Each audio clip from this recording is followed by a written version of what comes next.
السلام علیکم ورحمۃ اللہ وبرکاتہ۔ اسلامک اخلاق و آداب اور روزمرہ کی سنت کے تعلق سے پچھلی نشست میں ہم نے حسن اخلاق کے حصہ نمبر 1 کو جانا۔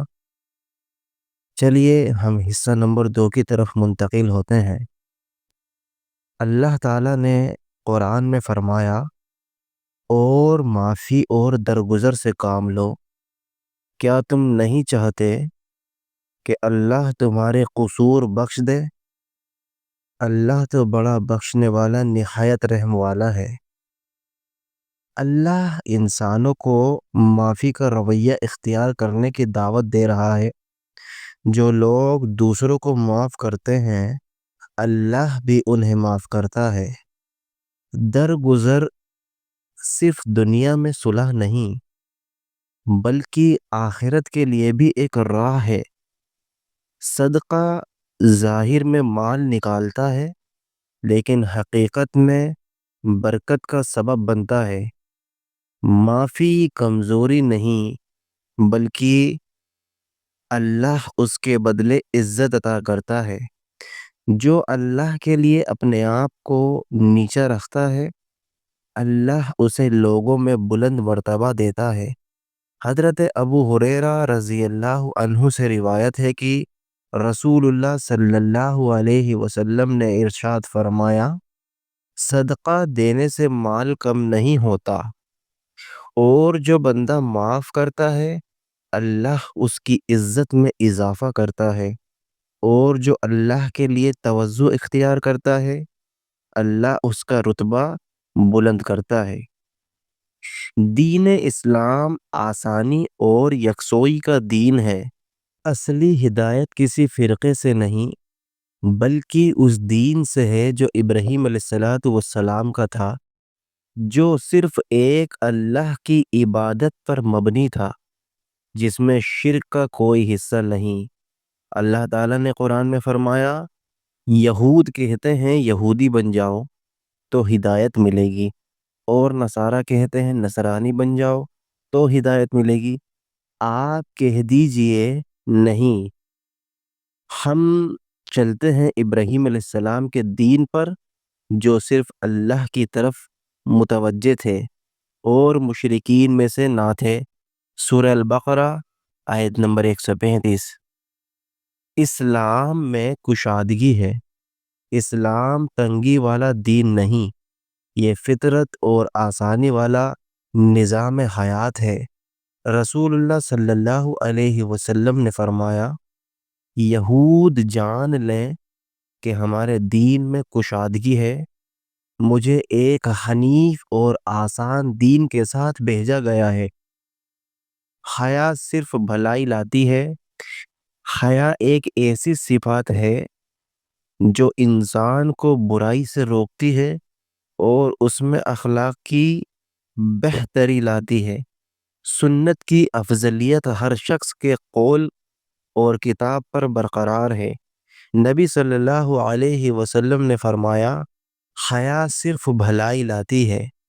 مکمل واقعہ اس طریقہ سے ہے کہ جب بشیر بن کعب نے اپنی کتاب سے کہا کہ حیا میں وقار اور سکون ہے تو عمران بن حسین نے جواب دیا، میں تجھے رسول اللہ صلی اللہ علیہ وسلم کی حدیث سنا رہا ہوں اور تو مجھے اپنے صحیفے کی بات سنا رہا ہے۔ حیا ایمان کا حصہ ہے۔ جو شخص حیا کرتا ہے اس کا ایمان زیادہ ہے۔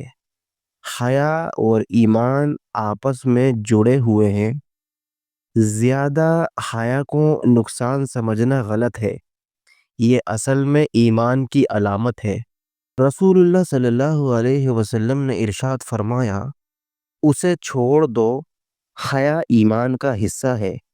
دوسری روایت سے ملتا ہے کہ ایک شخص اپنے بھائی سے کہتا تھا، تو زیادہ شرماتا ہے، اس حیا نے تجھے نقصان دیا۔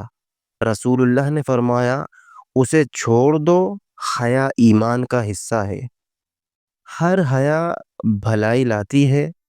ہر قسم کی حیا چاہے وہ کم ہو یا زیادہ آخرت اور دنیا کے لیے مفید ہے۔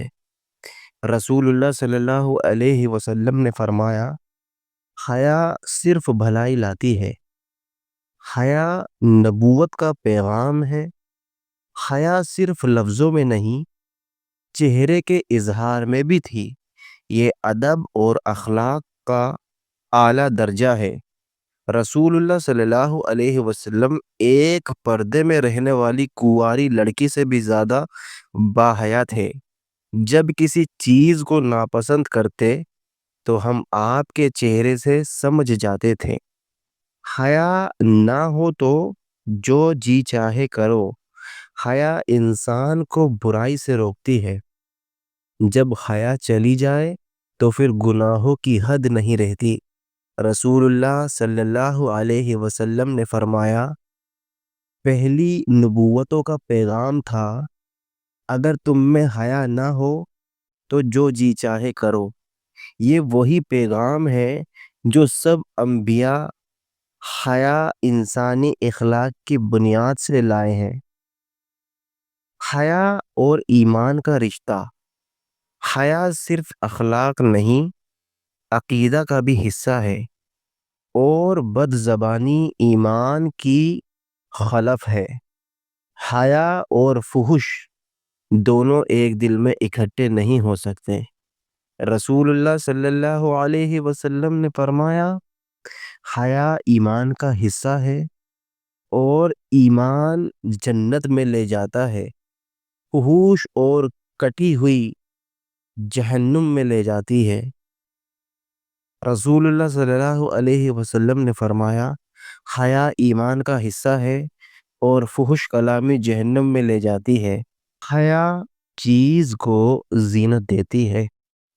حیا سے انسانی کردار میں نور آتا ہے، جبکہ فحش یعنی گندی باتیں اسے نقصان میں لے جاتی ہیں۔ رسول اللہ نے فرمایا، جس چیز میں فحش ہو اسے بدنما بنا دیتی ہے، اور جس چیز میں حیا ہو اسے زینت بنا دیتی ہے۔ وآخر الدعوانا ان الحمد للہ رب العالمین۔